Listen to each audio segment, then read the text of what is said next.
As I explained earlier, I'm a storyteller. And in order to tell good stories, you have to live your life.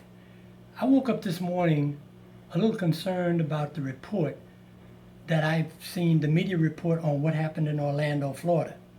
Now remember, I've got 3 military discharges. I'm an ex-police officer. I understand guns. I also understand social context, and this story makes absolutely no sense.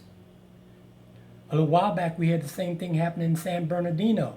In the beginning, the guy was a very muscular white male in a military uniform. Within a couple of weeks, it became a Muslim woman and her husband, the woman being about 90 pounds. Now, what I admired about the black women of my generation is they never lied to me. My grandmother said, I hate a liar and a thief, and if you will lie, you will steal. My grandmother was born December 25th, 1869, to a Pamunkey Cherokee woman and a Baptist minister. She tells me the stories her grandfather told her. Her father talked to her about a time when an African was brought on the plantation and he refused to accept Christianity, so they called all the Africans together and roasted him on a stake like a pig. My grandmother told me the story of Nat Turner. Nat Turner, who was also a minister, gathered all his people into a church and he asked them a couple of questions. He said, first of all, how many of you want to be free? All that you want to be free, I want you to stand up. So everybody stood up. He then asked, how many of you are willing to die to be free? A lot of them sat down. How many of you are willing to kill to be free? Even more sat down. And then he asked, how many of you are willing to kill some of the people in this room to be free? By this time, you've only got 3 or 4 people standing up. If you recall, if you know the history of Nat Turner, the reason he was caught is because other black folks snitched on him. Now let's come to my mother. My mother was also a very honest woman. At the time, she wanted me to be a minister.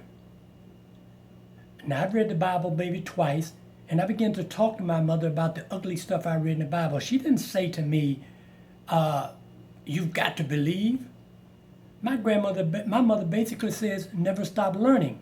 Now, what I couldn't tell her a little later is a guy that I work with in the church tried to molest me. So by 13, I've read the Bible twice, and I'm really going, I couldn't tell my mother, father, my brothers and sisters, so I told them, you know what? It's going to come a time when I'm 18, I'm going to go in the Marine Corps, and I'm going to come back and kick your butt. But let's continue with my mother. My mother sat down, and I never forget the story she told me about a guy named Senator Bilbo, who was one of the hardcore Southern Baptist racist Democrats of the South.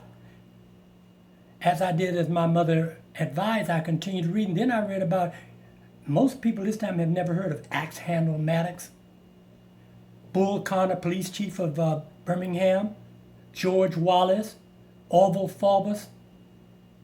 I learned about all of those people because my mother told me to read. My mother, just like my grandmother said very clearly, if you will lie, you will steal.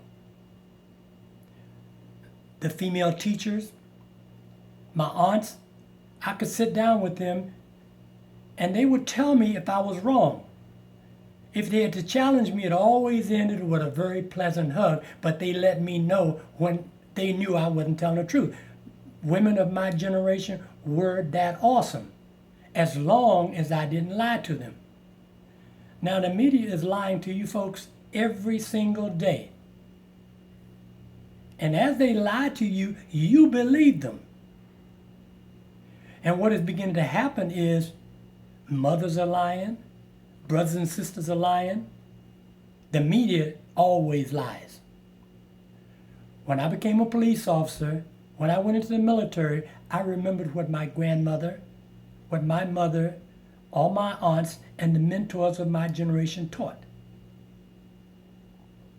If you lie, you will steal. They hate a liar and a thief.